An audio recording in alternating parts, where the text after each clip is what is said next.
Simple and tasty ಹೆಸರುಕಾಳು ಆಲೂ gravy.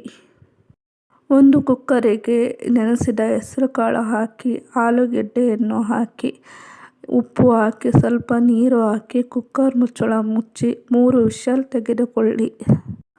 ಒಂದು ಬಾಣಲೆಗೆ ಎಣ್ಣೆ ಹಾಕಿ, ಶುಂಠಿ ಬೆಳ್ಳುಳ್ಳಿ ಹಾಕಿ, ಜೀರಿಗೆ, ಚಕ್ಕೆ, ಏಲಕ್ಕಿ, ಲವಂಗ ಹಾಕಿ, 2 ಈರುಳ್ಳಿ, 2 ಟೊಮೊಟೊ ಹಾಕಿ ಚೆನ್ನಾಗಿ ಹುರಿಯಿರಿ. ಸ್ವಲ್ಪ ಕೊತ್ತಂಬರಿ ಸೊಪ್ಪನ್ನು ಹಾಕಿ ಚೆನ್ನಾಗಿ ಹುರಿಯಿರಿ. ಚಪಾತಿಗೆ ಸೂಪರ್ ಕಾಂಬಿನೇಷನ್ ಆಗಿರುತ್ತದೆ. ಸ್ವಲ್ಪ ತೆಂಗಿನಕಾಯಿ ತುರಿಯನ್ನು ಹಾಕಿ ಚೆನ್ನಾಗಿ ಹುರಿಯಿರಿ. ಒಂದು ಮಿಕ್ಸಿ ಜಾರಿಗೆ ಎಲ್ಲ ಹುರಿದ ಪದಾರ್ಥಗಳನ್ನು ಹಾಕಿರಿ.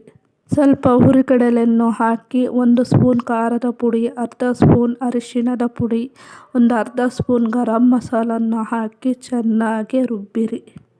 ಈ ಗ್ರೇವಿಯು ಚಪಾತಿ, ಪೂರಿ ಜೊತೆಗೆ ಸಖತ್ ಕಾಂಬಿನೇಷನ್ ಆಗಿರುತ್ತದೆ. ಒಂದು ಸತಿ ನೀವು ಟ್ರೈ ಮಾಡಿ ನೋಡಿರಿ.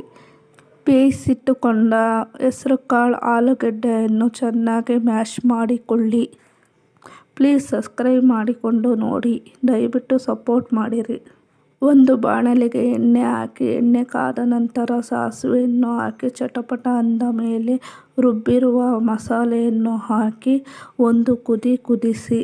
ಕುಕ್ಕರಲ್ಲಿ ಬೇಯಿಸಿಟ್ಟುಕೊಂಡ ಹೆಸರುಕಾಳು ಆಲೂಗೆಡ್ಡೆಯನ್ನು ಚೆನ್ನಾಗಿ ಮ್ಯಾಶ್ ಮಾಡಿ ಈ ಗ್ರೇವಿಗೆ ಸೇರಿಸಿ, ರುಚಿಗೆ ತಕ್ಕಷ್ಟು ಉಪ್ಪನ್ನು ಹಾಕಿ ಒಂದು ಕುದಿ ಕುದಿಸಿದರೆ ಟೇಸ್ಟಿ ಆ್ಯಂಡ್ ರುಚಿಕರವಾದ ಹೆಸರುಕಾಳು ಆಲೂ ಗ್ರೇವಿ ರೆಡಿ ಆಗುತ್ತದೆ. ನಾನು ಮಾಡಿರುವ ಈ ಗ್ರೇವಿ ನಿಮಗೆ ಇಷ್ಟವಾದರೆ ಒಂದು ಲೈಕ್, ಸಬ್ಸ್ಕ್ರೈಬ್ ಮಾಡಿಕೊಂಡು ನೋಡಿ. Thank you for watching.